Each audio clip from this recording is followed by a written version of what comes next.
A sacred space in yoga is necessary when practicing because it allows you to connect to yourself in a way that is unique to you. Some aspects to incorporate into your sacred space are stones, sage, incense, essential oils, pillows, calming music. With these elements in place, you can form a space where you feel at home to unfold and unlayer, to connect to you and your true self.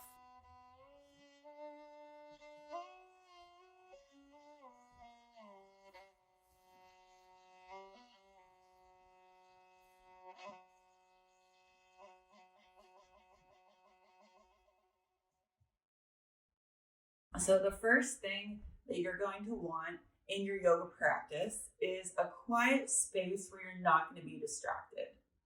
Closed-in walls, such as a cave.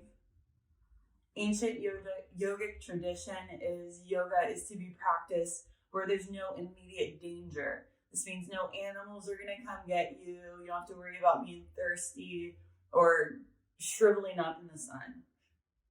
You're going to want to find a place that's quiet and conducive to your inward journey. You're going to want to limit distraction with your clothing. You're going to want to wear clothes that are fitted and that are breathable, that limit fidgeting, and get you excited about showing up to your mat.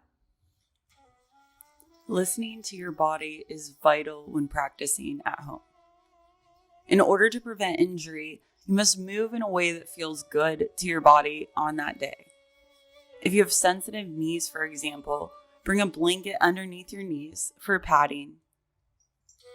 If you have a knee replacement, be extra mindful and sensitive of how your body is reacting to the position.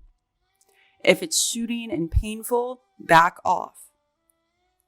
If it feels good and you'd like to explore more into that posture, focus on the breath, and on the exhale, allow your body to naturally melt into position. We want to go 80% of the way. 100% can go to overextension. At 80%, we still have room for expansion with the awareness of safety in the position. So in order to prevent injury, you must listen to your body.